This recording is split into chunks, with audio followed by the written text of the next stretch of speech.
Hello friends, तर स्वागत आहे तुमचं आपल्या या यूट्यूब चॅनलवरती. मित्रांनो, चॅनलवर नवीन असाल तर चॅनलला सबस्क्राईब नक्की करा. कबीरने आधीच अधिराजला सांगितलं होतं की इशिता त्याला भेटायला येणार आहे. सुरुवातीला अधिराजला वाटलं की कबीर त्याच्याशी मजाक करत आहे, म्हणून त्याला या गोष्टीवर विश्वासच बसला नाही. पण कबीर बोलत असताना त्याच्या शब्दात दिसणारी खात्री अधिराजच्या लक्षात आली. त्यामुळे अखेर त्याने कबीरच्या बोलण्यावर विश्वास ठेवला आणि बाहेर थांबून स्वतः इशिताची वाट पाहू लागला. जशी इशिता त्याच्या नजरेसमोर आली तशी अधिराजच्या डोळ्यांवर विश्वासच बसेना. त्याचे डोळे आश्चर्याने विस्फारले गेले. इशिता जिवंत आहे ही जाणीवच त्याच्यासाठी मोठा धक्का होती. अधिराजला समोर पाहताच इशिता थेट त्याच्या जवळ येऊन उभी राहिली आणि हसत म्हणाली, मिस्टर अधिराज, आपण या हॉस्पिटलमध्ये डॉक्टर आहात ना? मला एका पेशंटबद्दल थोडी माहिती हवी आहे. इशिताचं बोलणं ऐकताच अधिराज भानावर आला आणि घाईघाईने म्हणाला, इशिता वहिनी, तुम्ही खरंच इथे समोर उभ्या आहात? तुम्हाला नेमकी कोणाबद्दल माहिती हवी आहे? म्हणजे तुम्ही खरंच जिवंत आहात? अधिराजच्या शब्दांवरून इशिताला समजलं होतं की आता त्यालाही हळूहळू सत्यावर विश्वास बसू लागला आहे. पण तरीसुद्धा ती त्याला काहीही स्पष्ट सांगू इच्छित नव्हती. म्हणूनच अनोळखी असल्याचा आव्हानं ती म्हणाली, सॉरी डॉक्टर, कदाचित आपण मला चुकीचं समजत आहात. माझं नाव इशिता नाही तर इशिका गोयंका आहे. मी आदित्य गोयंका यांची पत्नी आहे. मला समजतं की आपण मला इशिता का समजत आहात. कदाचित त्या इशिताचा चेहरा माझ्यासारखा असावा, पण मी इशिता नाही, मी इशिका आहे. आणि मी इथे एका पेशंटबद्दल माहिती घ्यायला आले आहे. माझ्या पतीकडून मला तुमच्याबद्दल माहिती मिळाली, म्हणून तुम्हाला पाहताच थेट तुमच्याकडे आले. तर तुम्ही माझी मदत करू शकता का? हे सगळं ऐकून अधिराजला पुन्हा एकदा जोरदार धक्का बसला. इशिता त्याला ओळखण्यास नकार देत होती. तो अजून काही बोलणार इतक्यातच त्याच्या मोबाईलवर कबीरचा मेसेज आला. कबीरने मेसेजमध्ये लिहिलं होतं, ती जे काही सांगत आहे तेच तू कर. तिला कुठल्याही गोष्टीसाठी नकार देऊ नकोस. तुझ्या मनात जेवढे प्रश्न आहेत त्याची उत्तरं मी तुला देईन. सध्या तरी तुझं काम फक्त तिची काळजी घेणं आहे. मेसेज वाचताच अधिराजला समजलं की नक्कीच काहीतरी गंभीर प्रकरण आहे. त्यामुळे तोही हसत म्हणाला, ओ आय एम सॉरी, माझ्या मित्राची पत्नी अगदी तुमच्यासारखीच दिसते. म्हणून थोडा गोंधळ झाला. बाय द वे, तुम्हाला नेमकी कोणाची माहिती हवी आहे? तुम्ही सांगाल का? मी एकदा तपासून सांगतो. अधिराजचे बोलणे ऐकून इशिताने आधी आजूबाजूला नजर फिरवली. दूरवर कुठेही ओळखीचा माणूस दिसत नाही याची खात्री झाल्यावर ती म्हणाली, मला माहिती नको आहे, मला त्या पेशंटला भेटायचं आहे.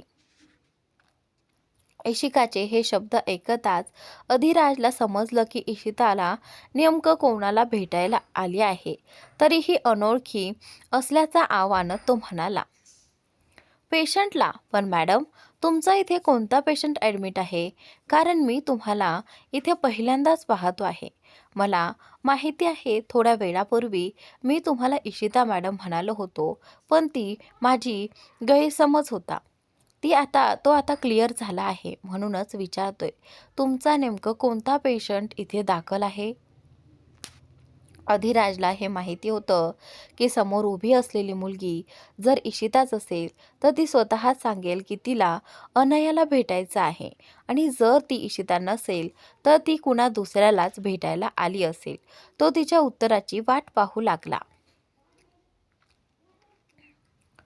थोडा विचार करून इशिता म्हणाली, मिसेस अनया सोहेल मित्तल, मला त्यांना भेटायचं आहे.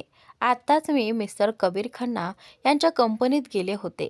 तिथे मला समजलं की मिस्टर सोहेल मित्तल यांची पत्नी हॉस्पिटलमध्ये ॲडमिट आहे. म्हणूनच मी इथे आले.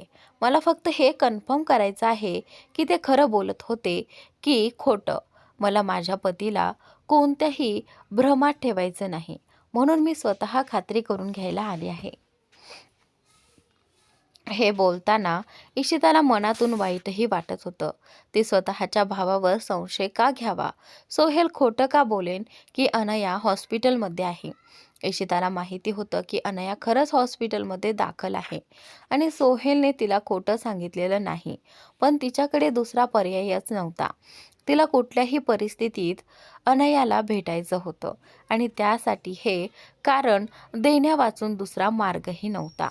अधिराज मात्र प्रचंड गोंधळलेला होता. इशिता आपल्या भावावर विश्वास का ठेवत नाही हे त्याला समजत नव्हतं. सध्या तरी त्याने हे सगळे प्रश्न मनातच ठेवले आणि हसत म्हणाला, म्हणजे तुम्हाला हे खात्री करून घ्यायचं आहे की त्यांची पत्नी हॉस्पिटलमध्ये आहे की नाही? ठीक आहे, चला मग मी तुम्हाला त्यांच्याकडे घेऊन जातो. असं म्हणत अधिराज इशिताला घेऊन हॉस्पिटलच्या आत गेला. इशिताच्या मनात मात्र एक वेगळीच अस्वस्थता होती. आजूबाजूला असलेले पेशंट पाहून तिच्या मनातील घालमेल वाढत चालली होती. तिची ही बेचैनी अधिराजच्या लक्षात येत होती. म्हणून अधिराज लवकरच लिफ्टने इशिता सोबत रूम नंबर 14 मध्ये पोहोचला. याच खोलीत अनयाला ॲडमिट करण्यात आलं होतं. अनयाच्या खोलीच्या दाराशी येऊन अधिराज म्हणाला, हीच ती खोली आहे जिथे अनयाला ठेवण्यात आलं आहे. सध्या ती आराम करत आहे, त्यामुळे तुम्ही तिला पाहू शकता. पण तिच्याशी बोलण्याचा प्रयत्न करू नका, कारण सध्या तिची अवस्था बोलण्यासारखीच नाही. आणि हो, जर काहीही अडचण वाटली तर मला लगेच कळवा. मी बाजूच्याच खोलीत असेन. हे बोलून अधिराज तिथून निघून गेला. अधिराज गेल्यानंतर इशिताने क्षणभर दाराकडे पाहिलं. मग थरथरत्या हातांनी तिने दार उघडलं आणि आत गेली. खोलीत पूर्ण शांतता पसरलेली होती. बेडवर एक मुलगी गाढ झोपेत होती. तिचे डोळे बंद होते आणि तिला ब्लँकेटने नीट झाकण्यात आलं होतं. हे दृश्य पाहून इशिताची अवस्था खराब होत होती. तरीही तिने स्वतःला सावरत अनयाजवळ जाण्याचं धैर्य केलं.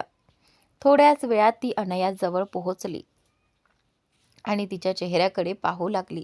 5 वर्षांच्या आजारपणामुळे अनयाचा चेहरा पूर्णपणे सुकून गेला होता. 5 वर्षांनंतर अनयाला पाहून इशिताला जबरदस्त धक्का बसला, कारण तिला अनयाची ओळखही पटत नव्हती. जणू तिच्यासमोर झोपलेली मुलगी अनया नसून कुणीतरी वेगळीच होती. पूर्वीचा तो हसरा, खुललेला चेहराही आता नष्ट झाला होता. हे सगळं पाहून इशिताला स्वतःचाच राग येऊ लागला. रागात तिने मूठ घट्ट आवळली आणि मनातच म्हणाली, अनयाचं असं काय झालं? खरंच माझ्यामुळे तिची अवस्था इतकी वाईट झाली आहे का? पण हे कसं शक्य आहे? अनया अनया खरंच माझ्यावर इतकं प्रेम करत होती का? मी एका व्यक्तीमुळे सगळ्या माणसांबद्दल विचार करणं थांबवलं. माझ्या द्वेषामुळे मी एकदाही अनयाचा विचार केला नाही आणि आज तिची ही अवस्था झाली आहे. हे सगळं कसं घडलं? नाही, मी अनयाला काहीही होऊ देणार नाही. ती बरी होणारच आणि जोपर्यंत ती पूर्णपणे ठीक होत नाही तोपर्यंत मी इथून जाणार नाही. असं ठरवून इशिताने पटकन अनयाचा हात धरला आणि तिला उठवण्याचा प्रयत्न करू लागली. अनया गाढ झोपेत होती. अचानक कुणीतरी हलवल्यामुळे तिने डोळे उघडले. तिला वाटलं कदाचित सोहेल आला असावा, म्हणून तिने डोळे उघडून पुन्हा मिटले. पण लगेचच तिला जाणवलं तिने आत्ताच कोणाला पाहिलं. क्षणातच तिने डोळे पूर्ण उघडले आणि बेडवर उठून बसली. अनयाचं शरीर प्रत्यक्षात ठीक होतं. ती बसू शकत होती, चालू शकत होती. फरक फक्त इतकाच होता की ती पूर्णपणे आतून तुटलेली, असहाय्य झाली होती. जसं एखाद्या माणसाला प्रेमात मोठा धक्का बसला की तो सगळं करणं थांबवतो. अगदी तसंच अनयासोबत झालं होतं. इशिताला पाहताच तिला जोरदार धक्का बसला. जणू तिच्यासमोर इशिता नाही तर तिचं एखादं भूत उभं आहे असंच तिला वाटत होतं. इशिताने पाहिले की अनया उठून बसली आहे. तेव्हा ती घाबरून म्हणाली, अनया, तू ठीक आहेस ना? तू कशी आहेस? तुझी अशी अवस्था इतकी वाईट कशी झाली? इशिताचा आवाज ऐकताच अनया आपल्या विचारांच्या दुनियेतून बाहेर आली आणि घाबरलेल्या आवाजात म्हणाली, इशिता, तू तू खरंच माझ्या समोर आहेस? काकी, मी पुन्हा एखादं स्वप्न पाहते? नाही, मला वाटतं मी स्वप्नच पाहते. माझी इशिता माझ्या डोळ्यांसमोर आहे. पण प्लीज, तू इथून निघून जा. तू नेहमी माझ्या आठवणीत येतेस आणि मग नाहीशी होतेस. अनयाचं बोलणं ऐकून इशिताच्या मनात प्रचंड वेदना दाटून आल्या. तिला कल्पनाही नव्हती की तिच्यामुळे अनयाची अवस्था इतकी खराब झाली असेल. डोळ्यातून अश्रू वाहू लागले आणि तिने अनयाला घट्ट मिठीत घेतलं. त्या क्षणी ती पूर्णपणे असहाय्य झाली होती. तिला सगळं विसरून फक्त अनयाला कवटाळून ठेवावंसं वाटत होतं. या 5 वर्षात इशिताने सगळ्यांची आठवण काढली होती, पण कुणाचीही चौकशी केली नव्हती. तिला खन्ना कुटुंब काय करत आहे हेही माहीत नव्हतं. तिचा भाऊ काय करत होता याचीही तिला कल्पना नव्हती. ती पूर्णपणे स्वतःच्याच जगात हरवून गेली होती. जेव्हा अनयाला जाणवलं की तिच्यासमोर उभी असलेली मुलगी खरंच तिची इशिताच आहे, तेव्हा तिने पटकन इशिताला स्वतःपासून दूर केलं. तिचा चेहरा हातात धरला आणि रडत म्हणाली, तू खरंच माझ्यासमोर आहेस? तू जिवंत आहेस? मी नेहमी भावाला सांगायचे की माझी इशिता जिवंत आहे. तिला काहीही झालेलं नाहीये, पण कोणीच माझ्यावर विश्वास ठेवत नव्हतं. सोहेललाही मी हेच सांगायचे, पण ते नेहमी म्हणायचे की तू मला सोडून गेलीस. तू कुठे गेली होतीस? तुला माहिती आहे का? मी तुला किती आठवत होते. रोज तुझी आठवण यायची. मी नीट बोलणंही सोडून दिलं होतं. मी फक्त वाट पाहत होते, तू केव्हा परत येशील याची. तू इतका उशीर का केलास? जर तू मला कायमचं सोडून गेली असतीस तर मी काय केलं असतं सांग. इशिता, तू कुठे होतीस? तू माझ्याकडे परत का नाही आलीस? 5 वर्षांपूर्वी टीव्हीवर तुझ्या मृत्यूची बातमी चालू होती. तेव्हा तू कुठे होतीस? या 5 वर्षात तू कुठे होतीस सांग ना. मला किती त्रास झाला आहे. जेव्हा मला कळलं की तू मला सोडून गेलीस, तेव्हा मी सगळ्यांशी बोलणं बंद केलं. कारण मी तुझ्यावर खूप प्रेम करते आणि तुला गमावण्याची भीती माझ्या मनात घर करून बसली होती. अनयाच्या बोलण्यामुळे इशिताला खूप वाईट वाटत होतं. ती अनयाचा हात धरून आपल्या अश्रू पुसत म्हणाली, माझी माफी स्वीकार अनया. मी तुला काहीही सांगू शकत नाही. फक्त इतकंच समजून घे की मी एका जबरदस्तीमुळे अशी बनली आहे. मला हवं असूनही तुला काही सांगू शकत नाही. पण हो, मी जिवंत आहे. पण ही गोष्ट मी कुणालाही सांगितलेली नाही. माझी भेट तुझ्या भावाशीही झाली आहे आणि माझ्या स्वतःच्या भावाशीही झाली आहे. पण त्यांच्यासमोर मी इशिता नाही तर इशिका आदित्य गोयंका आहे. मी आदित्य गोयंकाची पत्नी आणि आयुषची आई आहे. 5 वर्षांपूर्वी जे काही घडलं ते मी आठवू इच्छित नाही आणि या 5 वर्षात जे माझ्यासोबत घडत आहे त्यात मी खूप खुश आहे. जेव्हा मला तुझ्याबद्दल कळालं तेव्हा मी सर्व काही विसरून तुला भेटण्यासाठी आली. फक्त पाहायचं होतं की तू खरोखर अशी बनलीस का? माझ्यामुळे तुला काहीही होऊ नये हे मला अजिबात सहन होत नव्हतं. म्हणूनच मी फक्त तुला भेटण्यासाठी आले आहे. पण कृपया माझ्या बोलण्यावर वाईट मत मानू नकोस. समजून घे की माझी फार मोठी जबरदस्ती आहे. ही जबरदस्ती मी हवं असूनही कधी संपू शकत नाही आणि माझ्या म्हणण्यानुसार तू तुझ्या भावाशी स्वतः बोल. त्याने आपल्या आयुष्यात पुढे जावं. इशिताने एवढंच सांगितलं की अनया आश्चर्यचकित तिच्याकडे पाहत राहिली. तिला समजत नव्हतं की इशिता काय सांगत आहे.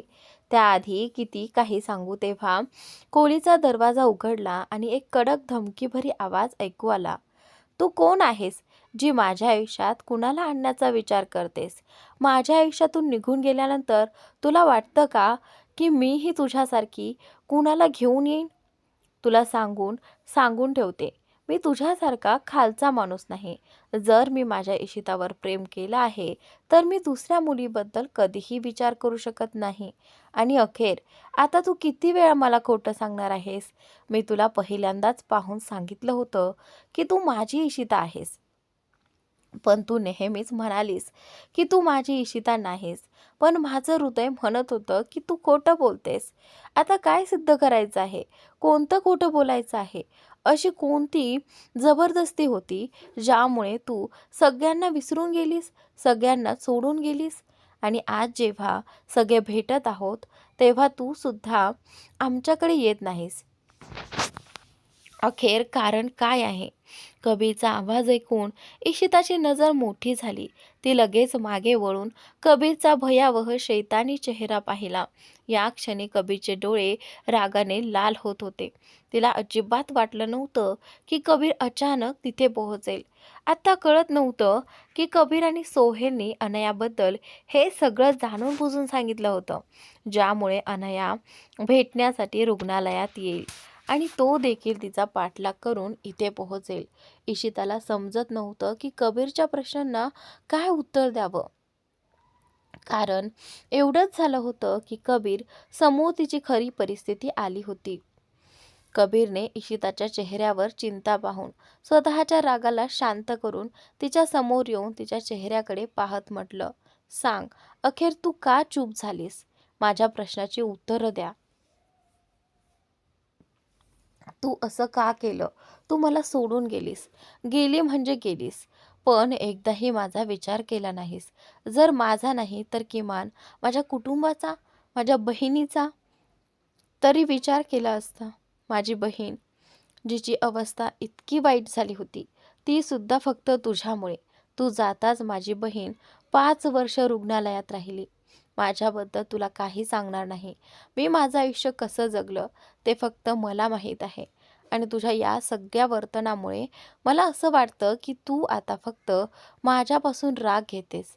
फक्त एकदा मला सांग, ही तुझी रागाची भावना म्हणजे काय? मी काय केलं की तू माझ्यापासून राग घेऊ लागलीस? सांग इशिता, तू असं का करत आहेस? का तू माझ्यापासून इतका राग येतेस की माझा चेहरा देखील पाहू इच्छित नाहीस? मी ज्या इशिताला ओळखतो ती माझ्यासाठी काहीही झालं तरी स्वतःच्या जीवाची पर्वा न करता सर्वात पुढे उभी राहायची. पण आज मी जी इशिता पाहतो ती जुनी इशिता नाही. तू खूप बदलली आहेस आणि मला हे जाणून घ्यायचं आहे की 5 वर्षांपूर्वी काय घडलं, ज्यामुळे तू एकही शब्द न बोलता आयुष्यातून निघून गेलीस.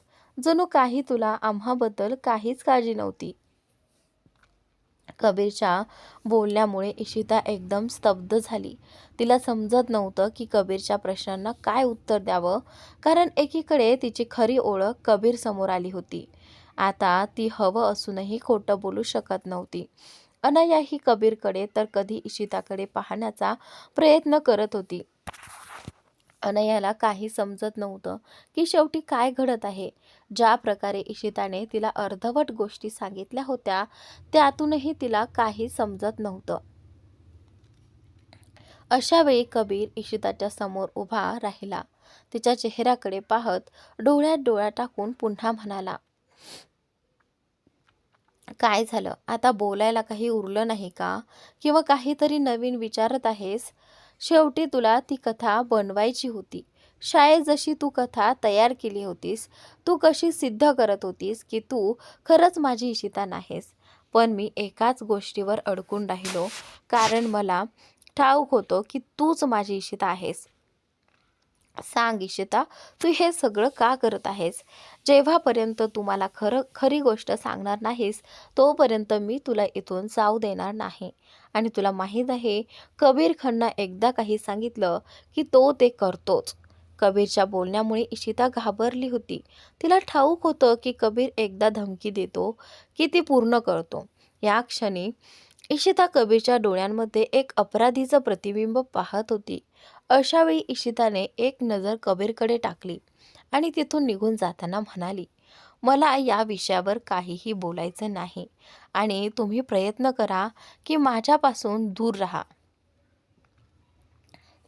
जसजशी इशिता हे म्हणत तिकडे जायला पाऊल टाकली तसतसा कबीरने तिचा हात पकडला आणि रागाने तिचे हात मागे वाकून म्हणाला, अखेर किती ॲटिट्यूड दाखवण्याचा प्रयत्न करणार आहेस?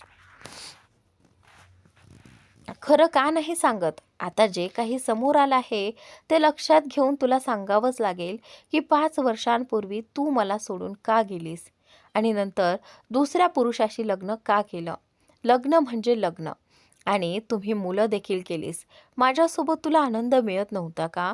किंवा माझ्याशी लग्न केल्यानंतरही दुसऱ्या पुरुषांबरोबर आनंदाने राहण्याचा विचार चालू होता? सांग इशिता, अखेर तू असं कसं करू शकलीस? तुला माहिती आहे का, हे सगळं सांगत असताना देखील माझ्या हृदयाला वेदना होत आहेत. मी तुला हे सगळं सांगू इच्छित नव्हतो, पण तुझ्या या वागण्यामुळे मला तुझ्यावर राग येण्यास भाग पाडला आहे. कबीरची ही मांडणी ऐकून इशिताला फार वाईट वाटत होतं. खरं तर कबीर जे बोलत होता ते चुकीचंही नव्हतं. कुठलाही पुरुष त्यावेळी कबीरच्या जागी असता तर तो देखील असंच म्हणाला असता आणि जर इशिता स्वतः त्या जागी असती तर ती स्वतःही असेच बोलण्याचा प्रयत्न करीत असती. इशिताला तिच्या हातात वर्चस्व जाणवत होतं. अचानक कबीरने तिच्या डोळ्यात हलकेसे अश्रू पाहिले. ही गोष्ट नेहमी अशीच आहे की कबीर स्वतःमुळे इशिताच्या डोळ्यात अश्रू पाहू शकत नाही, पण दुसऱ्यामुळे जर इशिताच्या डोळ्यात अश्रू आले तर तो तिला सोडत नाही. हे पाहून कबीरने इशिताचा हात सोडला आणि थोडं अंतर ठेवून म्हणाला, फक्त माझ्या प्रश्नांची उत्तर दे. मी तुला पुन्हा आपला चेहराही दाखवणार नाही. सांग, अखेर तू मला सोडून का गेलीस? तुला एकदाही माझ्या, माझ्या भावाच्या, संपूर्ण कुटुंबाचा विचार केला नाही का? माझ्या प्रेमात काय कमतरता होती? जेवढं मी तुझ्यावर प्रेम केलं आहे, त्यात काही कमी नव्हतं. कबीर एकच गोष्ट वारंवार सांगत होता. आता इशिता खूपच नाराज झाली होती. म्हणून ती रागाने ओरडत म्हणाली, राग? तुम्ही माझ्यावर राग करत आहात? राग तर मी तुम्हावर करत आहे. 5 वर्षांपूर्वी जे काही तुम्ही केलं ते मी विसरले नाही. आणि काय म्हणायचं आहे? प्रेम. प्रेम म्हणजे काय माहिती आहे का? प्रेम म्हणजे विश्वास, समजूत आणि सर्व काही. पण तुम्ही माझ्या पाठीमागे माझ्याशी खोटं केलं. आम्ही काही दिवसांसाठी प्रपोज केलं होतं आणि दुसऱ्या दिवशी मला कळलं की तुम्ही माझ्या पाठीमागे दुसऱ्या मुलीला भेटण्याचा प्रयत्न करत होता. जर मी ते सर्व वेळेत पाहिलं नसतं तर कदाचित मला तुमची खरी ओळख कधीच कळली नसती. अखेर तुम्ही इतके मोठे बिझनेसमॅन आहात. आपले सत्य लपवण्यात तुम्ही काहीही करू शकता. म्हणूनच मला इतक्या वर्षात तुमच्याबद्दल काही कळलं नाही आणि मी एक निराधार मुलगी हा विचार करत होते की तुम्हाला तर मुलींचा संपर्क करायला त्रास आहे. मी विचार करत होते की कदाचित तुम्ही माझ्या व्यतिरिक्त दुसऱ्या कोणाशीही भेटू शकत नाही. पण मी चुकीची होते. मला समजलं पाहिजे होतं की तुम्ही सर्व काही खोटं सांगितलं होतं. हीच खरी कारणं होती की मी फक्त तुमच्यावर राग करत होते आणि आजही फक्त राग करते, कारण जेव्हा जेव्हा मी तुमचा चेहरा पाहते तेव्हा 5 वर्षापूर्वी जे काही घडलं होतं ते डोळ्यासमोर येतं. म्हणून माझ्यापासून दूर राहा आणि हो, पुढील वेळी माझ्या आणि माझ्या पती, माझ्या मुलाच्या दरम्यान येण्याचा प्रयत्न कधीही करू नका. मी इशिता नाही, मी इशिका आहे. इशिका आदित्य गोयंका. आणि मला आशा आहे की मला हे नाव पुन्हा सांगण्याची गरज नाही. हे सांगताच इशिताने रागाने कबीरचा हात सोडला आणि लगेचच रूममधून बाहेर पळाली. रूममधून बाहेर पडताच तिने दरवाजाजवळ आदित्यला पाहिलं, जो तिथे उभा राहून सर्व काही ऐकत होता. आदित्यला एक नजर पाहून इशिता एक क्षण थांबली, पण दुसऱ्या क्षणी तिने त्यालाही दुर्लक्षित करून पुढे निघाली. आदित्यला समजलं की यावेळी इशिता खूप त्रस्त आहे आणि तिला सध्या एकटी सोडणं योग्य आहे. हा विचार करून आदित्यने एक नजर रूममध्ये कबीर आणि अनया यांकडे टाकली आणि नंतर इशिताच्या मागे गेला. अनयानं पाहिलं की इशिता कबीरवर आरोप करून कशी निघून गेली आणि कबीरकडे पाहून म्हणाली, भाई, तुम्ही 5 वर्षांपूर्वी असं काय केलं की माझी इशिता तुमच्यावर इतकी राग करते? तुम्ही खरोखरच माझी इशिताला फसवलं होतं. तुम्ही असं कसं करू शकता? तुम्ही तर इशितावर प्रेम करत होतात ना, तर मग तिला फसवलं का? सांग भाई, तुम्ही फसवलं का? अनयाचे प्रश्न कबीरला अचानक वास्तवात आणलं. तो जेव्हा इशिताचे शब्द ऐकत होता तो तो एखाद्या स्वप्नात असल्यासारखं वाटत होता. कारण त्यालाही माहीत नव्हतं की इशिता खरंच काय सांगू इच्छित आहे आणि का असं बेफजाल प्रश्न विचारत आहे. घरातील इतर लोकांना माहिती आहे की कबीर इशिता व्यतिरिक्त दुसऱ्या मुलीकडे कधीही लक्ष देत नाही, पण इशिताने त्याच्यावर विश्वास ठेवला नाही. हे पाहून कबीरने अनयाकडे पाहत म्हणाले, तुला खरंच वाटतं का की मी माझी इशिता फसवेन? मी तिच्या पाठीमागे दुसऱ्या मुलीबद्दल विचार करेन? तुम्ही वेडे आहात का? नाही, मी असं कधीही करू शकत नाही. मला वाटतं येथे नक्कीच काही मोठा गैरसमज झाला आहे आणि मला आधी हे शोधून काढावं लागेल की 5 वर्षांपूर्वी खरंच काय झालं होतं. त्यानंतरच मला सत्य समजेल. तर मित्रांनो, आजचा भाग इथे संपलेला आहे. पुढील भाग नक्की पहा.